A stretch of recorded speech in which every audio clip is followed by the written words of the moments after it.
All right, folks. So we are deep in the hills of West Virginia. Deep, deep, deep in the hills of West Virginia. You can see behind me. Nothing for as far as you could see. Um, we came here on a family outing. We found, interestingly enough, a grave site right near where we're staying. It appears to be a family grave site that dates back 200 years or so, well into the 1800s, probably the early 1800s. We're going to tell those stories. We're going to get some more information for you to tell those stories. But we wanted to go ahead and give you a heads up that we are going to do an impromptu investigation tonight. We did not bring equipment. We did not bring anything other than our phones. So this is going to be a little bit unusual, but we're not going to miss the chance to do it. Also, as you see, we are in the hills. We're also going to look for some Bigfoot. Can't promise, but we're going to see what we can find out.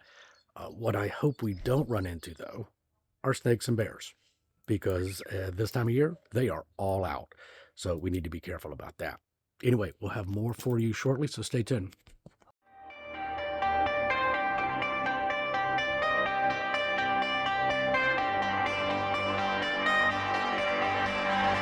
Two flashlights cutting through the deep of night. Old rusted gates, a truly chilling sight.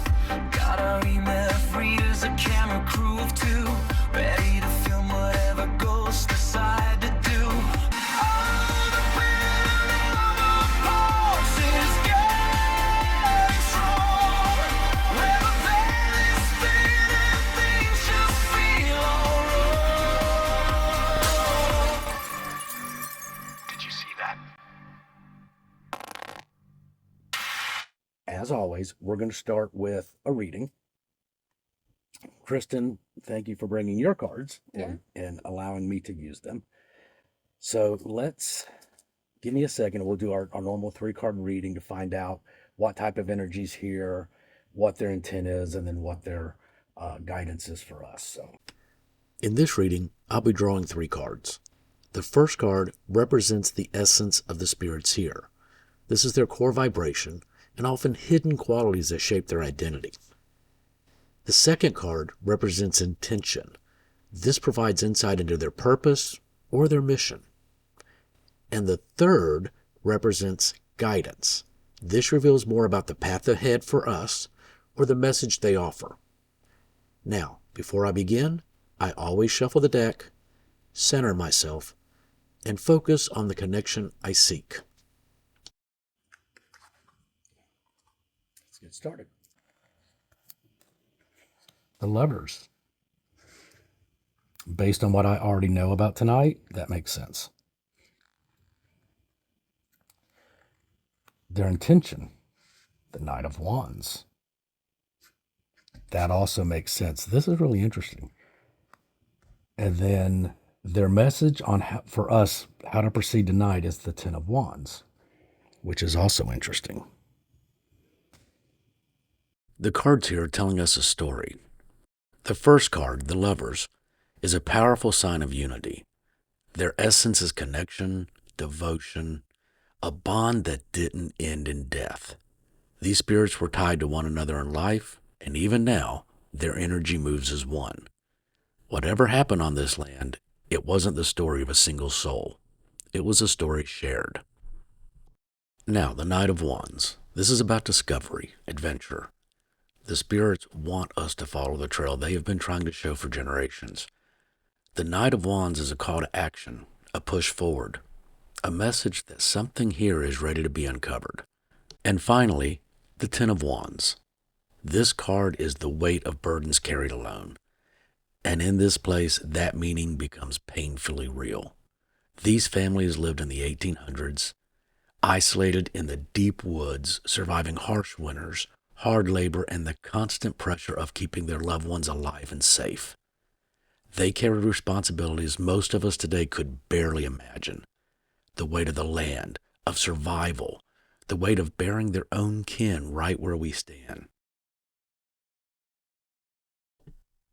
Long before Twin Falls Resort State Park existed, these mountains were home to frontier families who carved their lives from the wilderness.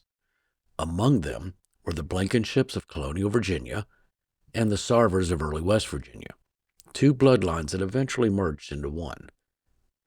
Based on the ancestral record, Benjamin Barry Blankenship and Francis Burton settled the valleys of Franklin and Giles counties. Their son, Elias Elam Blankenship, married Celicia Letitia Pruitt, linking pioneer families known for hard work and resilience. These families survived the frontier the only way anyone could back then, by farming steep hillsides, cutting timber, tending livestock, and doing whatever labor the land demanded just to make it through each season. In the mid-1800s, their daughter, Frances Blankenship, married Jeremiah Sarver, whose family built a homestead in Sawsville, land that later became part of Twin Falls Resort State Park. Generations of Sarvers and Blankenships lived, worked, and were buried here. When you stand near the Sarver Cemetery, you stand in the heart of their story, a frontier legacy that still echoes through these mountains. And in a twist we didn't see coming, the Blankenships here intersect with Greg's own family line, right around the time this graveyard first emerged.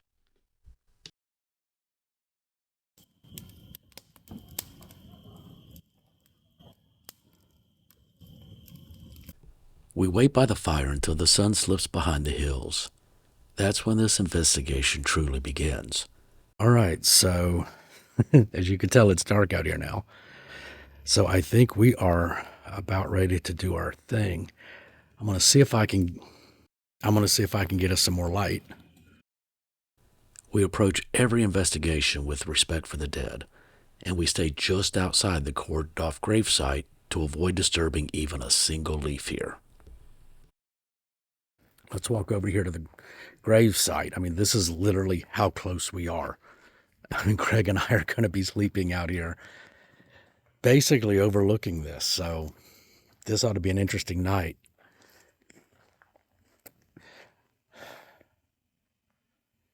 Ooh, spooky.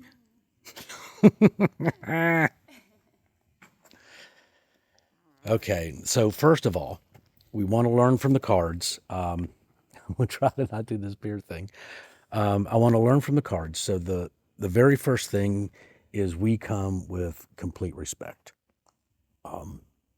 We do this as a way to help others understand and as a way to tell stories that maybe haven't been heard.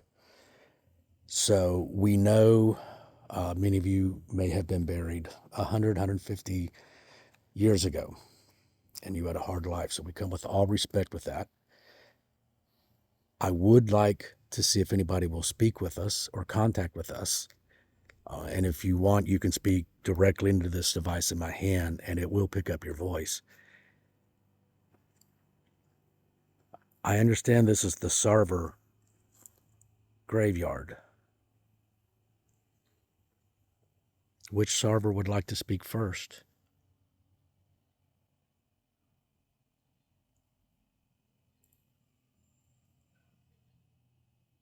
It's okay. We won't hurt you. We just want to tell your story, and you can certainly help with that.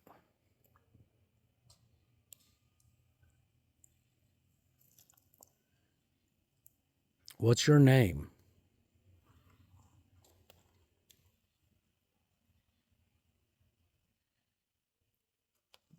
What did you do in life? Were you a housewife? A father? A son? A farmer?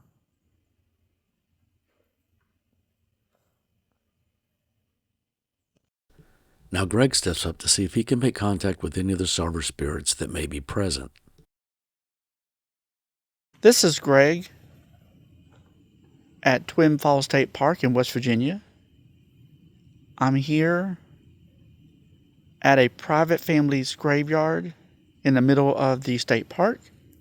It's the Sarver family. And I'm going to attempt to see if I can make contact. I know I'm probably one of the very first individuals that ever try to make contact with this family. So if there's anyone here that would like to speak with me, I have a device in my hand that would allow me to actually record your voice or your sound. If you could speak clearly and as loudly as you can into this device, there's a great probability that I will be able to hear you and we can communicate. And finally, Kristen comes forward to make contact. Would anybody here like to speak with us? Maybe tell us your story?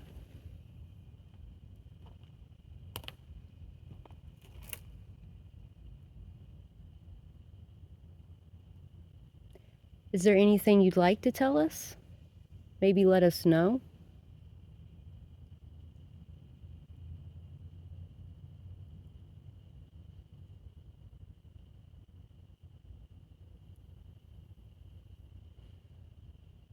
Did you have fun living out here in West Virginia in the 1800s?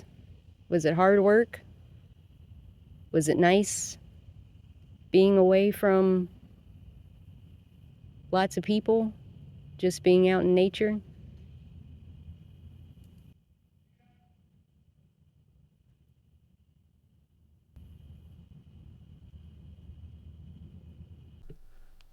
We hope we honor the spirits here by telling at least a part of their story and keeping their family's memory alive today. But we only have a few hours left to investigate the surrounding darkness, and we've already encountered noises and what we think is eyeshine in the nearby woods. So we shift gears and investigate the surrounding hillside for the second part of our investigation.